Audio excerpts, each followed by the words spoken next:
Good morning.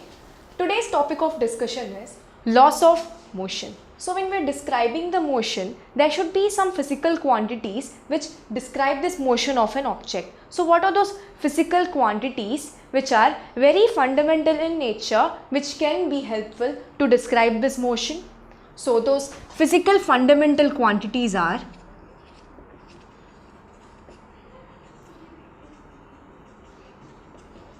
as follows. So the first one is the mass of an object. The second one is the length, which describes the dimension of the object.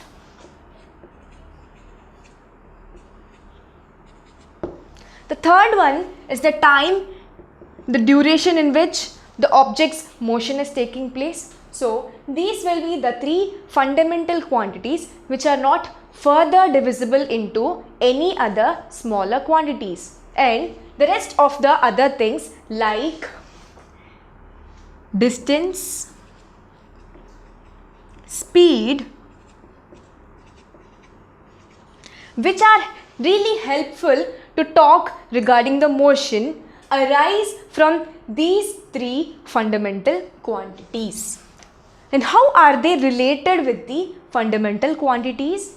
So speed here is distance traveled by the object upon time taken for it to travel. So I can actually write this speed in terms of distance, which is a length form, in time in which the object has traveled. So this will describe my speed. So this speed is being derived from the fundamental quantities which are not further divisible. So since it's being derived from the fundamental quantities, these quantities are called as derived quantities.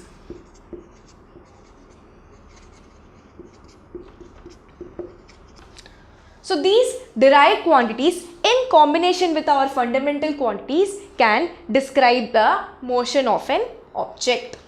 So is this all which is required to know regarding the motion? No. We are also supposed to know the direction in which this motion is taking place. So what are those quantities or things which actually talk not only regarding the magnitude of something but also the direction in which they are proceeding? They are called as vectors.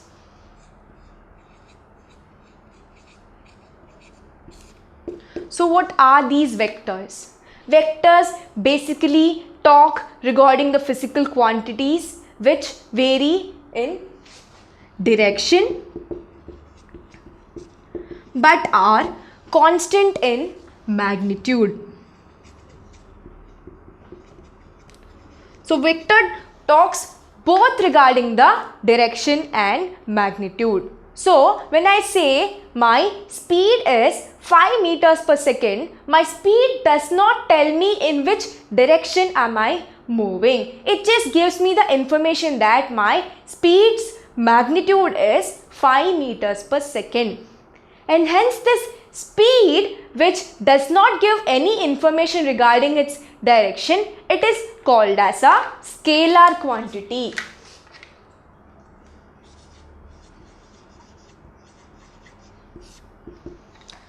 So one of these things which a scalar quantity could be is distance. Since my distance cannot tell anything regarding the direction in which I am proceeding, so distance is my scalar quantity. And as I have already told, speed is also just giving me the magnitude. It's not telling me even which direction am I proceeding. And the quantities like mass and time as well are also not telling anything regarding the direction in which I am proceeding. So these quantities which just talk regarding my magnitude of a physical quantity are called as scalar quantities. So for my description of motion, I would require a combination of both scalar quantities and vector quantities. Apart from these two categories, there is also another category called tensors, which actually change in both magnitude and direction at every point in their motion. When talking about vectors, I said the magnitude is constant, but the direction keeps changing at every point of motion. But with the tensors, it is so happening that the magnitude also changes with the direction in which the motion is proceeding. So here there's a both change in magnitude as well as direction at every point.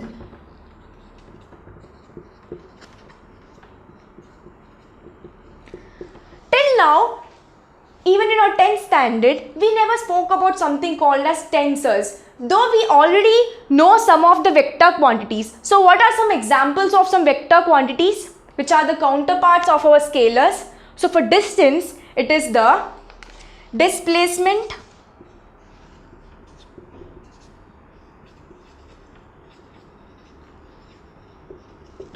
for speed, it is the velocity,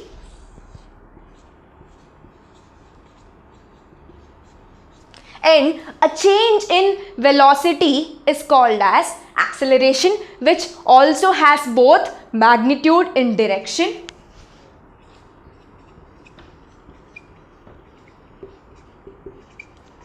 So these having been established will help us to know the state of motion and the properties regarding it. So tensors is actually out of our scope. So we are not going to talk about tensors. So what's in our scope is a combination of scalar and vector quantities, which would be helpful for us to describe a motion of an object. So let's come back to the topic of discussion, which is laws of motion. It was put forth by Newton. And how did this happen? So it resulted as a thought process of his apple experiment. Once what happened was, he was sitting in an apple tree and then he noticed that an apple is falling from a tree towards the earth. He started questioning that why should it fall towards the earth and not fly somewhere else? What is the reason for the apple being pulled towards the earth? So he thought there must be some reason behind this happening, but he couldn't explain it then. People before Newton, like Aristotle, a Greek philosopher, he thought was it is a natural tendency that a body would come to an equilibrium position like falling onto the ground. He thought it's a natural occurring. Any body would finally end up being in a natural state. But Newton, he opposed this notion of Aristotle, saying naturally this cannot happen. Any body cannot naturally come to a motion. So there should be some other phenomenon which is responsible for this occurrence. So what is that thing which is responsible for this action of an apple falling down from a tree towards the earth? So this is an external force which is coming from the earth's surface, and it is like a pull which is pulling the apple towards the earth. This particular pull is a force which is called as gravitational force. And since an apple is falling, there is a velocity which is acting at every point in this. So a velocity is increasing once it reaches the ground, and the acceleration, because there's been a change in velocity at every point, this particular acceleration is defined by Newton as gravity, which is actually pulling that apple towards the earth's surface. So the acceleration in this particular case is the gravity. So aspects like these have been picked up by Newton, and he started observing various physical mechanical systems around him. After a series of observation, he has come up with few laws which could describe the motion completely. So they are 3 in number, and now let's talk about it.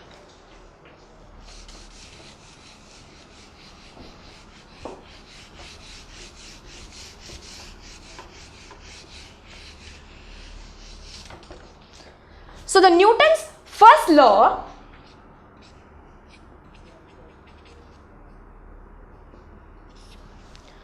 talks regarding the concept called as inertia. So what is this inertia now? When I'm saying a body is set into motion, something might have resulted in this motion. So what this inertia says is, it is an inability of an object to move on its own, let it be stationary or let it already be set to motion. There is an inability in the object that it would move on its own. That is never going to happen unless acted upon by something external influence. Only if there is an external influence acting on that particular object will that object move, let it be stationary or let it be already set to motion. So this particular inability of an object to move on its own unless acted upon by an external agency force is called as inertia. So inertia is what is the first Newton's law. Where do we actually see this inertia if you talk about it? Imagine you're traveling in a bus. You just sat in the bus and the bus suddenly starts. So what happens? You jerk a little bit back. And why is that happening? Because you're already in rest and there is an external disturbance like the start of the bus, which is pulling you backwards because the motion has suddenly started. So this external agency is making you to move backwards. So this is something regarding the inertia at rest. So what about the inertia in motion? Consider the same case while you're traveling in bus, and to avoid an accident, a sudden brake is being applied. So what happens when a sudden brake is being applied? You move a little bit forwards. And why is that happening? It's because of the inertia in motion. So I told this inertia applies to both an object which is stationary and also in uniform motion. So this particular phenomenon of falling frontward when a brake is applied is because of the inertia of motion. Likewise, in various examples, you can actually see where inertia is acting. So this is all about the Newton's first law. Now what does the second law talk about? Now that you know that an external force is definitely required for some change in movement. So what is this change is being talked about in the Newton's second law.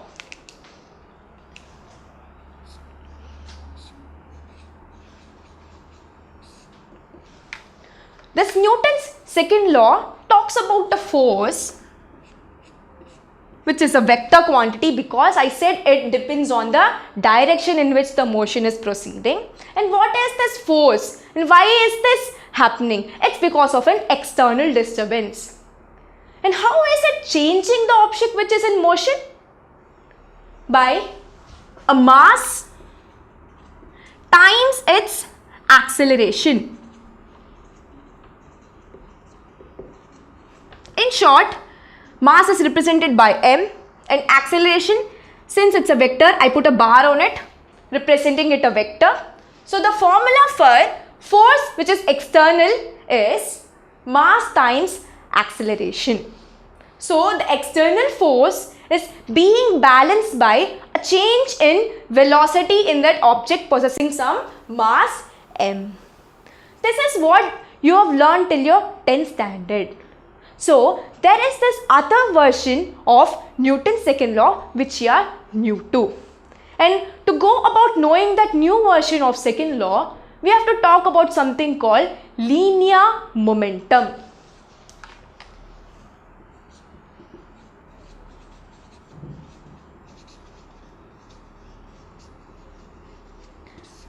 What is linear momentum? What is linear? Moving in a straight line. What is momentum? picking up some velocity. An object with mass m picking up some velocity. That's called as momentum. So the formula for momentum is mass times its velocity. It's in short represented with a symbol P. So basically P is mass times velocity. Since velocity is a vector because it also talks about the direction in which it's proceeding, momentum is also a vector. So this linear momentum is another form of talking about the Newton's second law. And how is this force related to momentum? Force is basically a change in momentum over a period of time. Suppose let I say that I started off with a P initial, let's say P initial motion, and then at the end of the motion my momentum is P final. So a change is a subtraction between these two quantities. So how would I represent it?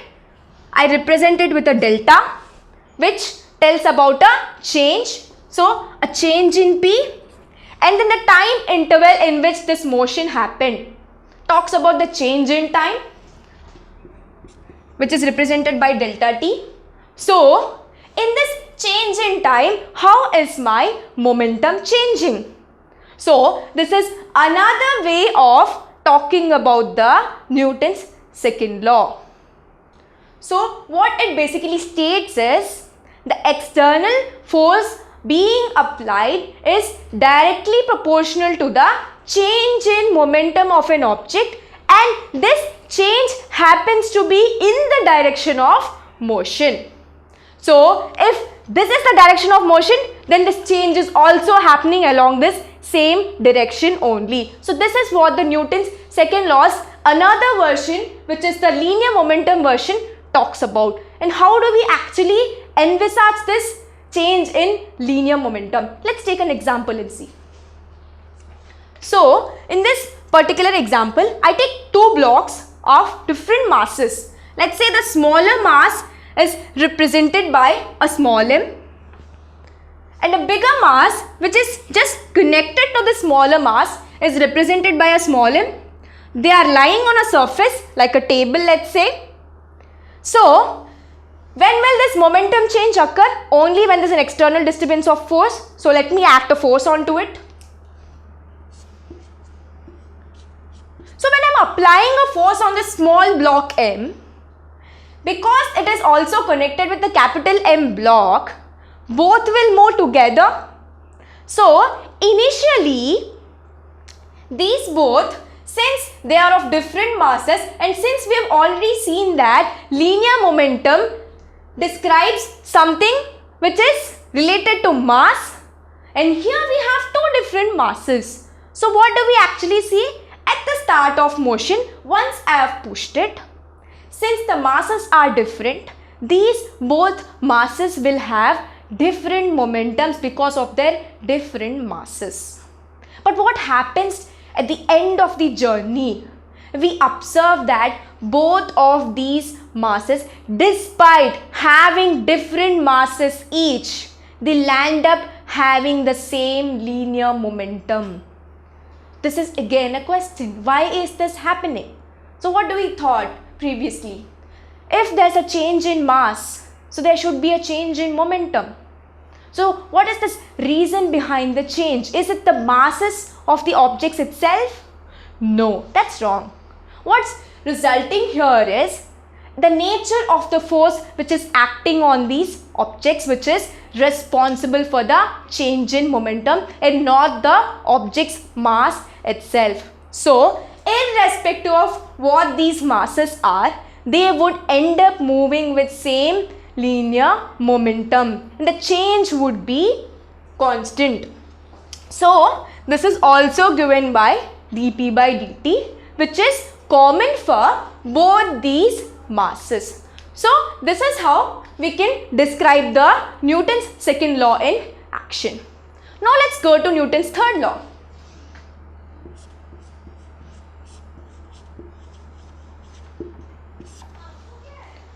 So what does this Newton's third law talk about? What it basically says is, for every action, there is an equal and opposite reaction. What does equal and opposite mean?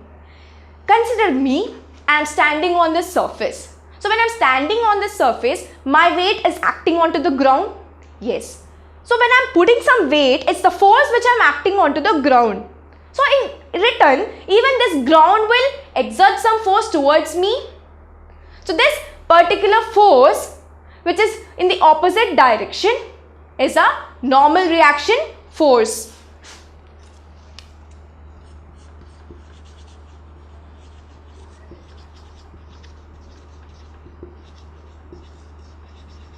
Why is the word normal being used here? Since I am standing perpendicular to the surface, perpendicular's another way of saying is normal. So this reaction is happening normally to the surface, and hence this reaction is named as normal reaction. And what's the action here? My weight. Weight is the action here.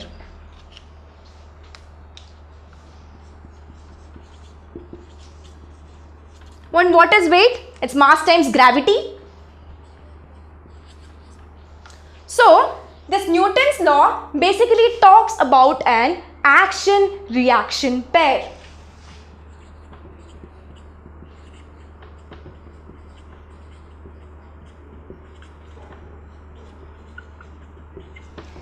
It is quite essential that if Newton's laws hold, then the forces which are occurring out of Newton's laws always occur in action-reaction pair. If there is an action, there is definitely an equal and opposite reaction. So this is what is talked about in the Newton's third law. In the case where I was considering my weight acting downwards, it's the normal reaction, which is the reaction force which is acting onto me. So this is a reaction force, a type, and other types would be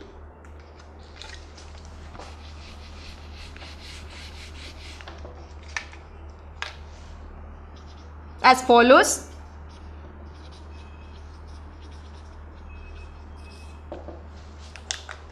So the first one we have already dealt with. So that's the normal reaction.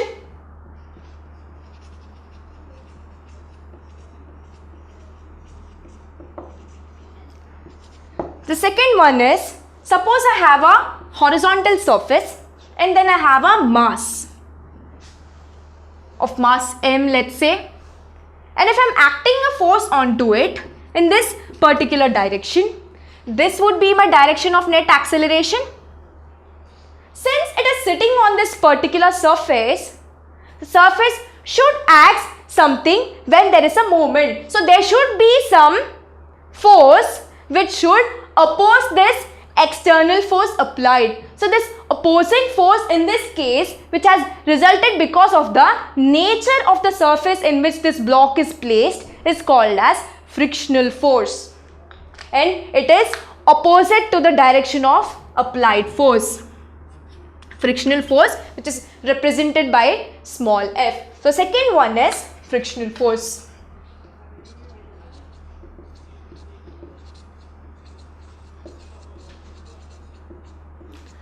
Now, I'll take another example where there's another type of reaction force which is considered. Let me take an example of a pendulum. Let's say this is a bob which is attached to a spring to a ceiling. So obviously there's a mass or the weight of the bob which is acting downwards. And since according to the Newton's third law, for every action there should be an equal and opposite reaction, the reaction pair which occurs in the opposite direction to that of the action here is called as tension in the string. It is the ability of that string to hold that particular bob. That force which is holding it firmly against its weight in the opposite direction is called as tension, which is represented by the letter T. So tension is the third kind of reaction force which would be interested to know. So in coming chapters, we will be learning in detail regarding all these kinds of reaction forces. Thank you.